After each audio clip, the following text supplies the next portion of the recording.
Hi, my name's Melissa.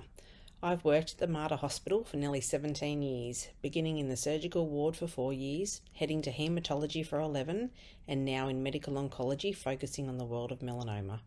I commenced the Melanoma Care Coordinator role about 5 months ago, so still certainly a work in progress, but I will give you an overview of what I have achieved so far. The Melanoma Nurse Program is an initiative committed by the federal government through Melanoma Institute Australia, providing $12.2 million to support the allocation of 30 full-time equivalent specialist melanoma nurses around the country. The nurses are being embedded into multidisciplinary care teams across Australia, and the allocation of the nurses is needs-based depending on melanoma incidence. I began this role in September 2024 and it is currently only funded until 2026. In the beginning, I created a service mapping tool to investigate the current processes for melanoma patients in medical oncology. For example, clarifying the process from new patient referrals to triage, to clinic appointment, to surgical referral and review if required, to education, to treatment, and so on. This service map helped in identifying what was working well and where the gaps were. I was also asked to provide some information about our organisation to Melanoma Institute Australia. This was to give them an idea of the role I would potentially be creating. The Mater is the major cancer care centre for the Hunter New England Local Health District, the main centre for cancer clinical trials in the Hunter region. We have more than 8 inpatient wards, including Mercy Hospice, intensive care unit, mental health, and a very busy emergency department. We deliver more than 460,000 occasions of outpatient services and 17,000 inpatient treatments per year. The Hunter region has the 8th highest incidence of melanoma per capita in the world. This data was reported by the Hunter Melanoma Foundation last year. This statistic alone highlights why a melanoma nurse is beneficial for the Mater. Here's a table showing the melanoma hotspots by local government area in New South Wales. As you can see, Port Stephens, Cessnock, Newcastle and Lake Macquarie all made it on the list, also reported in 2024. While finding my feet in the world of medical oncology, I have been determining who the key stakeholders are, service mapping, data collection and gap analysis, upskilling my educational needs around melanoma. There are some fantastic melanoma modules that can be attended for free via the link on this slide. Although creating a sustainable and enjoyable role from scratch has brought with it some emotions, including feeling excited, anxious and overwhelmed all at once, I am so grateful for the help I have been receiving from everyone.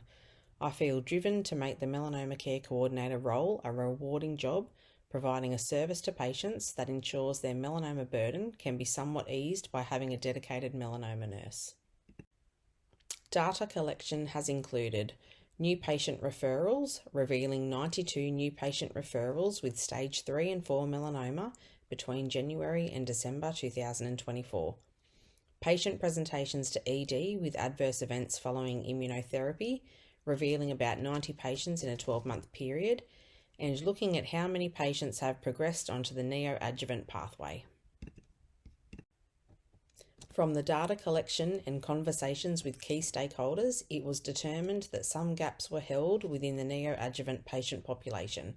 Between September and December 2024, we had 11 patients on our neoadjuvant spreadsheet, already having commenced on or waiting to commence the neoadjuvant pathway. This number is continuing to grow very quickly. This pathway is being streamlined by myself and Peter, the surgical CNC. We have spent many hours looking into the neoadjuvant approach for patients and have worked out a spreadsheet system that we keep updated to ensure patients are not lost between services, that their timelines are met and better patient outcomes observed. I have also been offering support to many complex stage 3 and 4 melanoma patients receiving adjuvant therapy, referring some for extra services including transport, financial assistance and social work. Just being an approachable, friendly face for the patients and family members to lean on seems to be making the patient's journey a more comfortable one. I have had regular involvement with a stage 3 melanoma patient since early on in my role. I thought about doing a case study type presentation with an example of complex care coordination. Although this patient can often present with somewhat challenging issues and demands, we have managed to create a professional, friendly and honest relationship to ensure all needs are met. I spoke to this patient recently and mentioned tonight's event and my presentation. I found out how much they love public speaking and do it on a regular basis. Not only did this patient offer me helpful advice on how to nail public speaking, they believed it was a perfect time to give some feedback regarding my role. So instead of a case study, I decided to include patient feedback in my presentation. Having a melanoma nurse has had a positive impact on my care. I know that I can come to Mel with any concerns and she will always direct me to the right professional. I feel confident that she will listen and my voice is heard. She will always give me her honest advice, whether I want to hear it or not. We both know that I don't take advice easily. This feedback was lovely to receive after 5 months of being in this new role.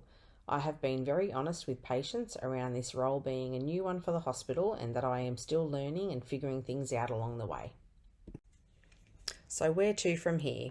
I will continue to be approachable, supportive, dedicated, friendly and professional while providing thorough coordinated care, ensuring the best outcome for both the patients and the hospital as a whole. I will continue to increase my knowledge on melanoma, treatments, clinical trials and side effects. I plan to obtain feedback from key stakeholders and patients about how the role is going, and I will continue to work hard establishing a successful role with the hope of securing further funding. I feel passionate about melanoma, the treatments and results we are seeing for so many people. I absolutely share the view of Georgina Long and Melanoma Institute Australia in feeling hopeful that someday we will live in a world where nobody dies from melanoma. And lastly, I would like to say a big thank you to the cancer care coordinators, nurse practitioners, Marissa, medical oncology admin team, doctors including oncologists, advanced trainees, surgeons and radiation oncologists, Pete, melanoma unit colleagues and the Hunter Melanoma Foundation for helping me settle into my new role, offering support and guidance every day. Thank you for listening.